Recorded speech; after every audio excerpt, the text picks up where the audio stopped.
कैसे संवारी का समझा था कुछ का कहा मोला ले चलू ढरिया रे जने कर मनमानी ना मोला ले चलू ढरिया रे जने कर मनमानी ना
चलू ढरिया रे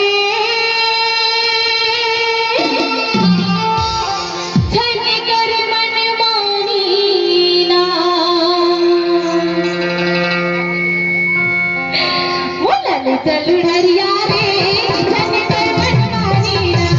मोला ले चलू ढरिया रे